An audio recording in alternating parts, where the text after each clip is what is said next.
कहिए, कोई मीराबाई का नाम मिटा पाइएगा? सब लोग जो कोई बच्ची हो थोड़ा अच्छा भजन गा दे ना, कहते अरे तो मीराबाई है, कह देते हैं कि नहीं? थोड़ा अच्छा गा देते, कहते क्या कहते? मीराबाई कह देता है। देखिए कितना यश फैला हुआ है। तो सत्संग करने से ऐसा यश बहुत बढ़ेगा।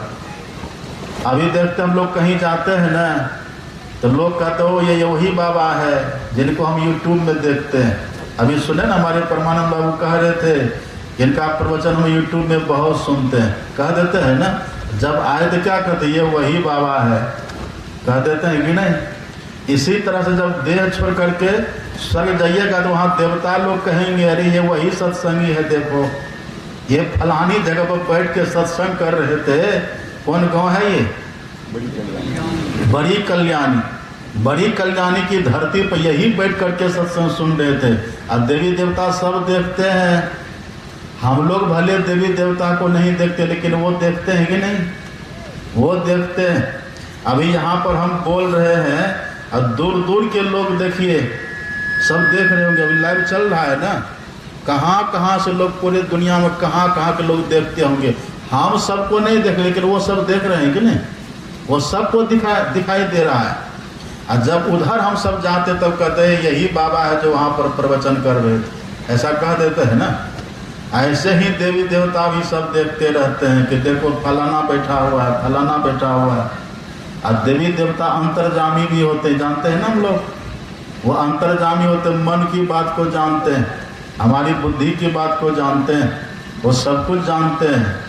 और जब देह छोड़कर स्वर्ग भी जाएंगे ना, अब वहाँ जब देवी देवता देखेंगे अरे देखो यही व्यक्ति था ना जो वहाँ सत्संग कर रहा था, वो परिचय देगा आपका। कितना यश देखिए बढ़ता है।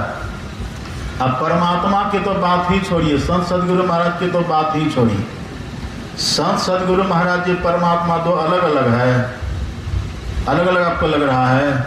अलग अलग नहीं है। जो सदगुरु महाराज जी को मनुष्य माने ना, तो समझिए उनको सही ज्ञान नहीं। अब फल उसका खराब हो जाएगा। क्या खराब होगा? आप संत कबीर साहब की वाणी को पढ़िए। संत कबीर साहब कहते हैं गुरु को मानुष जानते ते नर कहिए अंध, महादुखी संसार में आगे जम का फंद। जो सदगुरु महाराज जी को मनुष्य के रूप में मानते हैं ना, गुरु को मानुष जानते, इसका मतलब क्या हुआ? कौन गुरु? मतलब सदगुरु, सतगुरु। जो गुरु सत स्वरूप परमात्मा को पा लिए। ऐसे जो सतगुरु होते हैं वो साक्षात ईश्वर होते हैं। उनको कभी मनुष्य नहीं मानना चाहिए। गुरु साहब करी जानिए, रहिए शब्द समाए, मिले तो दंडवत बंदगी, पल पल ध्यान लगाए। जब देह छोड़ करके हम जाएंगे ना, तब परमात्मा कहेंगे कि देखो ये फलाना फलाना है ना, ये सब वहाँ सत्संग करता था, हम देखे थे। बिनु पद चले सुने बिनु काना, कर बिनु कर्म करे विधि नाना, तन बिनु परस नयन बिनु देखा। ईश्वर जो है ना, हम लोगों की तरह उनको आँख नहीं है, लेकिन वो सबको देखते हैं। यदि एक ही समय में दुनिया में 1000 जगह सत्संग हो ना, तो परमात्मा सबको देखते हैं।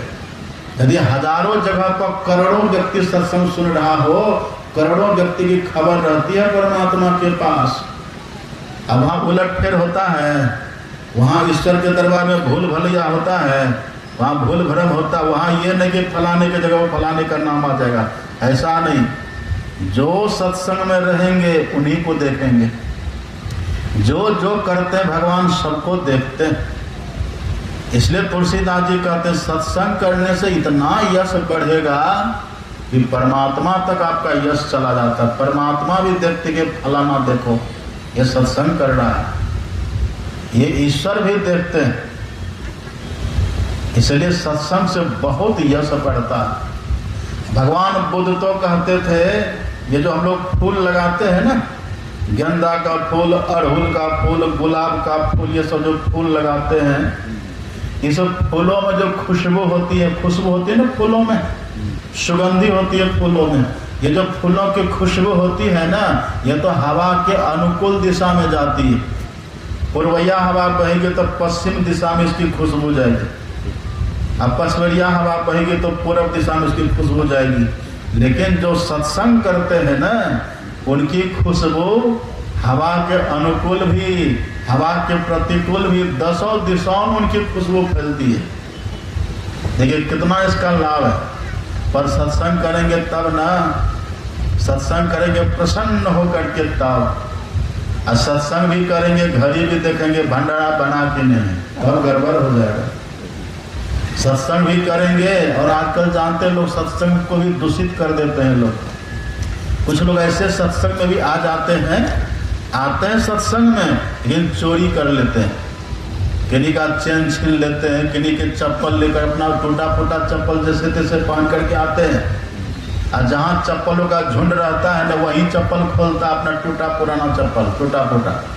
और जब चलने लगेंगे तो देखेंगे ऊपर आकाश की तरफ पर यहाँ चप्पल इधर पैर घुसाते रहते हैं। यदि चप्पल वाला देख लिया, अरे मेरा चप्पल लेना, ओ भाई साहब भूल हो गई, नहीं देखे थे। आप खेल सिखाते हैं, भले वो चप्पल वाला नहीं जानता, लेकिन भगवान तो सब देख रहे हैं, वो देख रहे हैं। वो कहेंगे कि ये व्यक्ति सत्संग में गया तो था लेकिन वहाँ चोरी किया था, ये इसको दंड दो। ये सत्संग में जाकर के भी दंड के भागी है, इसको दंड दो। सत्संग में जाकर के भी चोरी करता है। लोग सत्संग में जाकर के भी नशा करते हैं। अब जानते हैं ना, सत्संग करते हैं, खैनी भी खाते हैं। तो सत्संग में तो आ गए, भगवान कहेंगे सत्संग में गया तो ठीक है था, लेकिन ये खैनी खा रहा था, इसको दंड दो। ये दंड के भागी है। लोग सत्संग में खैनी खा लेते हैं, बीड़ी पी लेते हैं, झपट मार सब देखते। माताओं का चैन झपट के, जब ज्यादा भीड़ रहती है ना, तब देखिए चैन झपट करके चल देता, भाग जाता है, जेब से रुपया पैसा निकाल लेता है। ऐसे भी लोग आते हैं, तरह तरह के लोग आते हैं। और कितने तो आकर के सत्संग में लोग गलत दृष्टि वाले लोग भी बैठते हैं। सत्संग में बैठे लेकिन मन में भावना गलत चल रही है, मन में दुर्भाव है, मन में पाप विचार है, मन में वासना है। ये होता है सत्संग में। अपने सदगुरु महाराज जी की वाणी पढ़िएगा पदावली में। अपने सदगुरु महाराज जी कहते हैं, विषयों में ही मन लागे, मतलब क्या, रूप का चिंतन।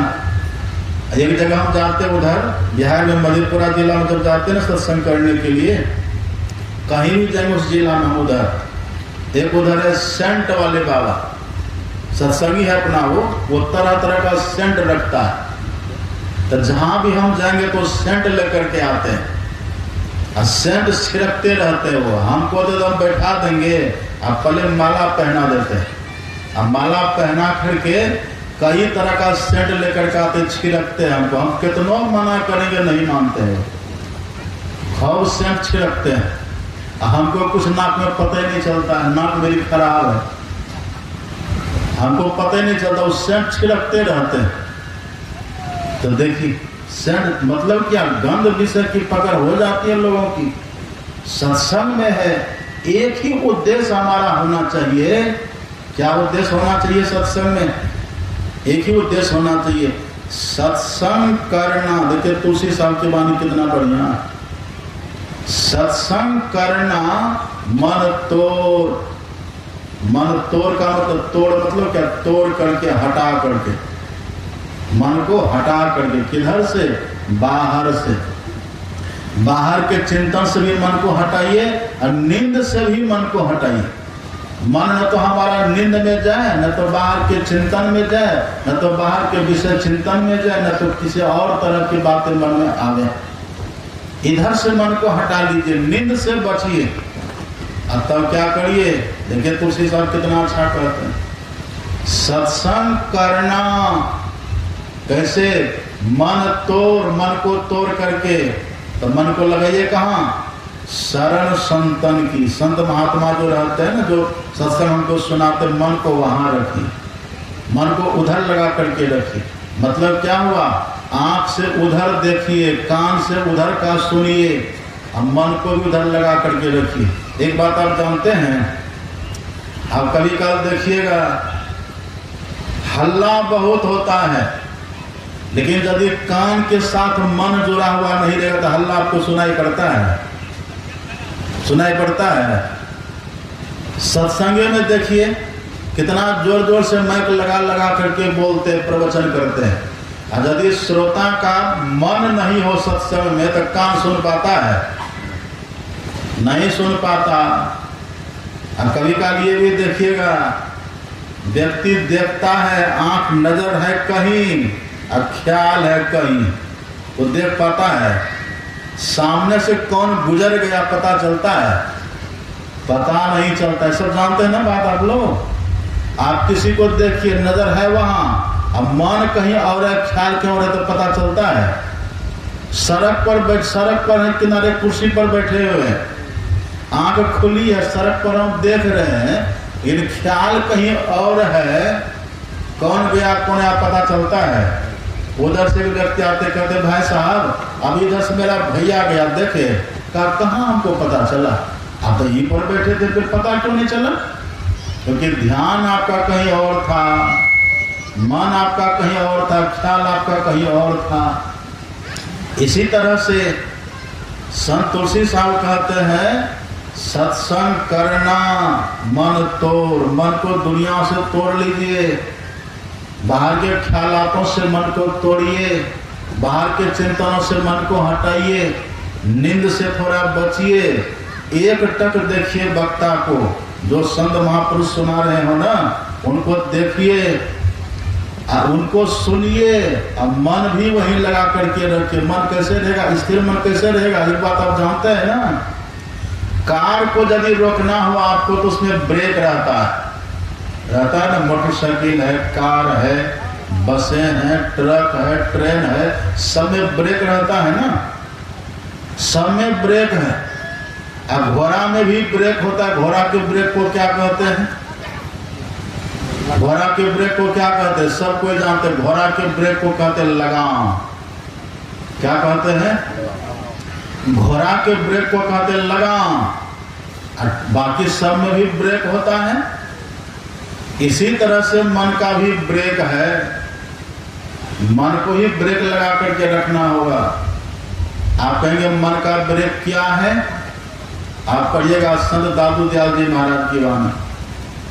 ये कहते हैं, आप उनकी वाणी में पढ़िएगा, कोटि जतन करी पची पची मुए,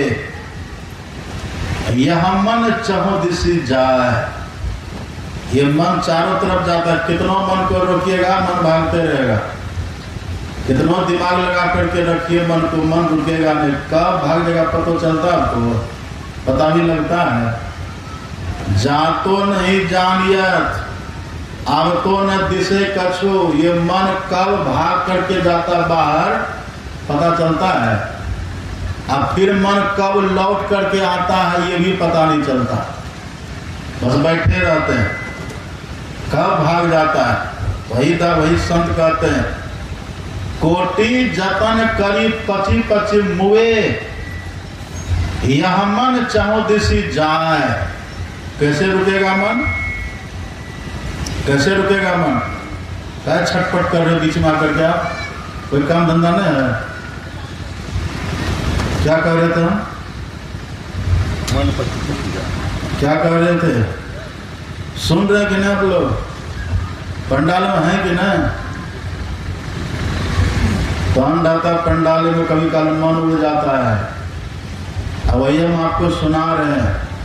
यदि तन के साथ मन रहेगा तभी न सुनेंगे। तो देखिए मन को रखेंगे हम कैसे? तन के साथ में मन को कैसे रखेंगे? मन में वृद्धि जाए। अब देखिए, राम नाम रोक क्या रहे। राम नाम का मतलब जो ईश्वर का नाम आपको गुरु ने दीक्षा में जप करने के लिए दिया है, यही मंत्र है ब्रेक मन के लिए। तो जो मन को मंत्र से घेर घेर करके लाता है, जो मन को मंत्र में लगा करके रखता है, तब उनका मन भी स्थिर होकर के रहता है। भाई तुलसी साहब कहते हैं, तुलसी साहब कहते हैं सत्संग करना मन तोर शरण संतन की। साथ में और देखिए, अंदर अभिलाषा लगी रहे दर्शन की। भीतर से इच्छा क्या बनी रहे, भीतर से अभिलाषा हमारी क्या हो। एक अभिलाषा रखिए, ईश्वर दर्शन कैसे हो, हमको सदगुरु महाराज जी का दर्शन हो, बस ये अभिलाषा रखिए। ये अभिलाषा जब रखेंगे ना, बाकी छोटी मोटी अभिलाषा तो ऐसे आपको पूर्ति होती चली जाएगी। अब बाकी दूसरी ये अभिलाषा छोड़ करके दूसरी अभिलाषा रखिएगा ना, तो बस उधर आपका मन लगा रहेगा। इसकी मनाही है। इसलिए कबीर साहब कहते हैं ऐसी दीवानी दुनिया भक्ति भाव नहीं बूझे जी। ऐसी दीवानी को ऐसे दीवाने हो रहे हैं, ऐसी दीवानी दुनिया भक्ति भाव नहीं बूझे जी। अब कोई आवे तो बेटा मांगे यही गुसाई दीजिए जी। ये गलत हो गया, बेटा तो आपको ऐसे मिल जाएगा। ये सब के लिए आपको ज्यादा मेहनत करना नहीं है। अब कोई आवे तो दौलत मांगे, भेंट रुपया लीजिए जी। अब कोई करावे ब्याह सगाई सुनत गुसाई रीझे जी। अब कोई आवे तो दुख का मारा हम पर कृपा कीजिए जी। ये सब दीवाना है। इनको सत्संग में भावना कैसी रखनी चाहिए ये पते नहीं है। कैसी भावना रखनी चाहिए, कबीर साहब कहते हैं, कहे कबीर सुनो भाई साधो, इन अंधों को क्या कीजिए जी। इन अंधों, अंधों कहने का मतलब क्या हुआ, ये आंख से अंधा नहीं। अंधे कहने का मतलब क्या हुआ, खोपड़ी का अंधा, बुद्धि का अंधा। बुद्धि हम नहीं लगाते, विवेक हम नहीं लगाते, विवेक की दृष्टि नहीं है। ये सब तो ऐसे मिलेगा, ये सब तो ऐसे मिलेगा। केवल यही सब नहीं, जो सुख सुरपुर नरक गेह बन आवत बिन ही बुलाए। ये सब सुख बिना बुलाए आता है। नाम सुमर मत ढील कर, जो सुमरे तो लाह। यहाँ खलक खिदमत करे, ये दुनिया आपकी सेवा करेगी। आप करके तो देखिए इस तरह से, यहाँ खलक खिदमत करे वहां अमरपुर जा। जो सुख सुरपुर न, तो सत्संग में आकर के मन को बहुत संभाल करके विषयों में ही मन लागे और सत्संग से हटी भागे। अब देखिए गुरु महाराज क्या कहते हैं, मौको करो सभागे।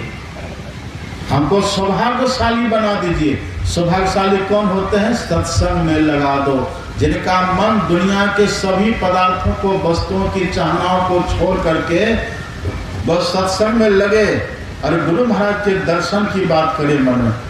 अभी तक देखिए हमारी उम्र कितनी, 50 साल हो गई। अभी देखिए किन्हीं की उम्र 40 साल है, किसी की उम्र 60 साल है, किसी की उम्र 70 साल है। लेकिन कहिए आंख बंद करने पर गुरु महाराज जी का दर्शन होता है, नहीं होता है। तब ये दुख की बात है। एक बूढ़ी माता को हमने पूछा, माता जी, हाँ बाबा ध्यान करते हैं, क्या दिखाई देता है। बाबा ध्यान करते थे, बिल्डिंग दिखाई देता है। तो बिल्डिंग देख करके क्या मिलेगा आपको, बिल्डिंग कोई भगवान है। बिल्डिंग देखने से क्या होगा, निहारो यारो गुरु मूर्ति की ओर। गुरु मूर्ति सुरति बिच निरखो, तब और होत इजोर। इजोर का मतलब क्या होता है, प्रकाश। अब प्रकाश का मतलब क्या होता है, एक तो प्रकाश का मतलब प्रकाश भी होता है। और तुलसीदास देखिए क्या लिखते हैं, राम नाम मणि दीप धरो, जी देहरी द्वार, और तुलसी भीतर बाहरो, जो चाहे उजियार। अगर आप भीतर भी उजाला चाहते, बाहर उजाला चाहते, उजाला का मतलब क्या, प्रकाश। उजाला का भाव, प्रकाश का भाव क्या है, आप भीतर से भी परिपूर्ण हो जाएंगे, आप भीतर से भी तृप्त हो जाएंगे और बाहर भी प्रकाश। बाहर भी आपको सब कुछ मिलेगा, जो चाहिएगा वो सब कुछ मिलेगा आपको। तभी तो कहते हैं लहाई चारी फल अछत तनु। अछत तनु का मतलब क्या? मरने के पहले चारों फल मिलेगा। लहाई अछत तनु चारी फल, लही चारी फल अछत तनु, क्या सब कैसे मिलेगा? लहाई चारी फल अछत तनु साधु समाज प्रया। बीमार भी है ना, तो बीमारी की चिंता छोड़ के प्रसन्न होकर सुनिए, क्योंकि आपकी बीमारी भी खत्म होने वाली है। सत्संग है ना, आप कहते कि बाबा ये नहीं है वो नहीं है, अगर अभाव ही घर का है ना, आप प्रसन्न होकर के सुनिए, क्योंकि आपका अभाव दूर होने वाला है, सब कुछ ठीक हो जाएगा। तेरा कार्य सरे सारा, सब काम सफल होगा। सुनिए समझही जन मुदित मन, प्रसन्न मन से सुनिए, समझिए बात को। जब तक सुनते रहेंगे, जब तक समझते रहेंगे, तब तक फल नहीं मिलेगा। फल वो भी फल है, लेकिन वो सब क्षणिक होता है, वो सब क्षणिक होगा। और कई बार तो ऐसा होता है तो देखने में नहीं आता है, और कई बार ऐसा होता है कि मरने के बाद मिलता है। सत्संग सुनिए तो आपको पुण्य होगा तो स्वर्ग मिलेगा, ये सब बात है। सुनिए समझिए, केवल इतना ही में रहिए तो शाश्वत फल नहीं मिलेगा। इसलिए तुलसीदास जी कहते हैं, एक ये मज्जन क्या है? अब अपने सदगुरु महाराज जी की वाणी को पढ़ करके समझिए। अपने सदगुरु महाराज जी लिखते हैं, सतजन सेवन करत नित सत्संगति करना, सत्संग करिए। और आगे देखिए, मनन करत नहीं बोध होई तो पुनि समझी जाए। सतजन सेवन करत नित सत्संगति करना, वचन अमिय दे ध्यान, श्रवण करी चित्त में धरना। अब मनन करत नहीं बोध होई तो पुनि समझी जाए। सुन दे सब मेरी बातों को, सिर ऊपर करके बैठी। चौकीदार है ना, आप लोग जमींदार है, जमींदार बड़े होते, चौकीदार छोटे, तो हम सेवा कर रहे हैं, आपकी जगाते रहते हैं। देखिए तुलसीदास जी कितना बढ़िया कहते हैं। तुलसीदास जी कहते हैं, अच्छे पुरुषों के संग में रह करके सत्संग रोज करिए। अब वचन अमेय दे ध्यान, श्रवण करी चित्त में धरना। अब देखिए, मनन करत नहीं बोध होई, यदि कोई बात समझ में नहीं आवे ना, तब पुनि समझी जाए। आप फिर से जिज्ञासा करके उस बात को जान लीजिए, समझ लीजिए। समझी बोध जो होई, अब देखिए, रहनी तासम करी लीजिए, वैसे रहनी रहने लग जाइए। इसी को बोलते हैं मज्जन। ये मज्जन, रहनी हमारी वैसी हो जाए, हम उसको जीवन में उतारने लगे, अभ्यास करके, निधिध्यासन करके, ये तब आचरण में उतरने लग जाएगा, वैसा करने लग जाइए। रहनी तासम करी लीजिए, वैसे रहनी हमारी हो जाए। और जब रहनी का शुरू आरंभ कहाँ से है? अब देखिए तुलसीदास जी कितना अच्छा लिखते हैं। जब मज्जन आप करेंगे, जब अभ्यास करने लग जाएंगे, रहनी ठीक करने लग जाएंगे, रहने से ध्यान सत्संग करने लग जाएंगे, तो फल क्या होगा? तुलसीदास जी कहते, मज्जन फल देखिए तत्काला। तत्काला का मतलब क्या हुआ? अभ्यास शुरू और फल भी मिलना शुरू। अब फल मिलना नहीं, केवल देखिए, दिखाई पड़ेगा, ये रहा फल। आधा घंटा जो बैठ कर हम जप किए ना, ये रहा फल। अब फल को देखिए, वही जप करेंगे तब भी फल, ध्यान करेंगे तब भी फल। जप करेंगे तो क्या फल होगा? तुलसीदास जी कहते हैं, तुलसी भीतर बाहरो जो चासी उजियार। आपको देखने में आएगा, बाहर भी उजाला, भीतर भी उजाला। भीतर भी ज्ञान, बाहर के दुनिया का भी अच्छा ज्ञान हो जाएगा। तब जब आप ठीक ठीक करेंगे ना, तो केवल जब से भगवान का ज्ञान नहीं होता। यह संसार कैसा है? सेमल के फूल की तरह सुंदर दिखता है। और सुगना देखी लुभायो, उस सेमल के फूल को देख करके तो तोता सुगा लुभा जाता है। और हम लोग इस संसार को देख करके लुभाते हैं, अरे देखो कितना बढ़िया संसार दिख रहा है, लुभाते हैं कि नहीं? संसार का मतलब क्या हुआ? घर, मकान, द्वार, खेत, खलिहान, परिवार, पुत्र, अपना, पराया, सगे, संबंधी, धरती, आकाश, ये सब देख करके मन देखिए कितना लुभाता है। ये संसार हम देख रहे हैं ना, लुभाता है मन। लेकिन अब तोता उसको देख करके लुभाता है। देखिए तोता बहुत देर तक प्रतीक्षा करता है जब फल फूल इसका इतना सुंदर, जिसमें रस कितना बढ़िया होगा। यह संसार फूल सेमर को सुगना देखी लुभायो। वो धैर्य धारण करके सुगा उस फूल को देखते रहता है। देखते देखते उसका धैर्य खत्म हो जाता है। अंतिम में क्या करता है? चोंच मार देता है। क्या निकलता है उससे? बाहर तो लाल लाल दिखता, भीतर से क्या निकलता? कोई रस होता है उसमें? मारत चोंच रुई उड़ी गयो, हाथ कछु नहीं आयो। बस ऐसे संसार।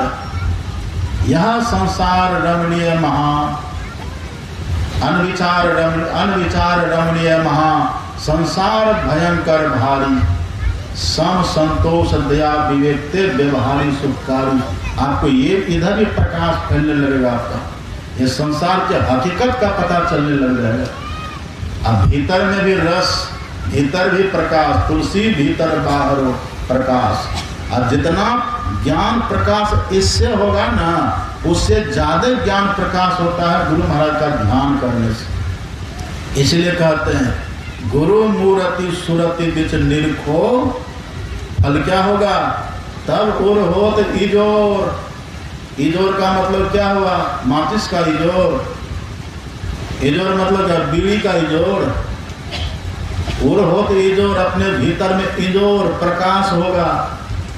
गुरु महाराज का दर्शन करके देखिए, तब देखिए भीतर में कैसा प्रकाश। ज्ञान इतना बढ़ जाएगा जिसका कोई हिसाब नहीं है। अब बाहर दुनिया के हकीकत को और ज्यादा बढ़िया से जानिएगा।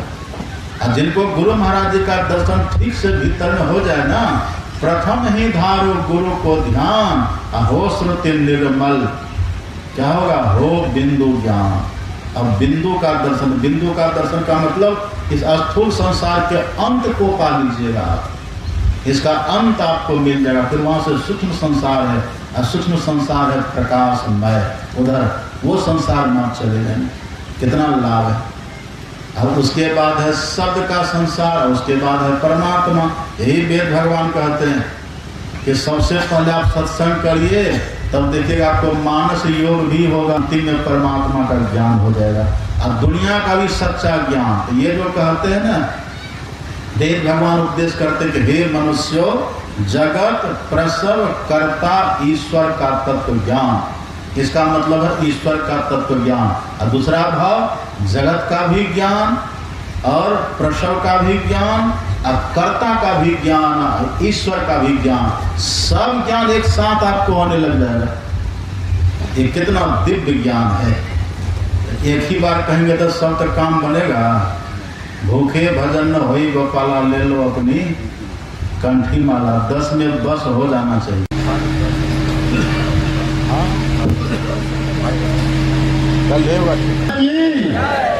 जैसी उपस्थिति है, दिल खोल के उद्गार पूर्वक गुरु महाराज की जय घोष करें। सतगुरु महाराज की सज्जनों, कौन कहता है कि भगवान आते नहीं? कौन कहता है कि भगवान आते नहीं? मां सबरी की तरह आप बुलाते नहीं। कौन कहता है कि भगवान खाते नहीं? आप विदुरानी की तरह खिलाते नहीं। कौन कहता है स्वामी गुरुनंदन जी महाराज बड़ी कल्याणी आते नहीं? श्री युधिष्ठिर जी शाह के जैसा आप बुलाते नहीं। सज्जनों, आज बड़ी खुशी की बात है, बहुत दिनों से हम लोग को बेसब्री से इस क्षेत्र में इनके प्रवचन को सुनने के लिए हम लोग उत्साहित थे, उमंग थे, उत्साह था। आज गुरु महाराज का सिंह कृपा हुई। भूमि धन्य माता पिता, धन्य धन्य सुत परिवार, धन्य शुभ घड़ी शुभ दिन संत लेके अवतार। इसके बारे में पिछले समय में बताऊंगा। हमारे युधिष्ठिर शाह जी के पिताजी, इनके दादाजी कैसे सत्संगी थे, और आज इनके परिवार में इतने सारे सदस्य हैं कि वंशानुगत वंश परंपरा के अनुसार सत्संग चल रहा है। जनों, एक विषय पर इतना गंभीर प्रवचन बहुत कम सुनने को मिलता है। मैं तो इस मंच से सही सही बातें कहना चाहता हूँ, लेकिन किसी को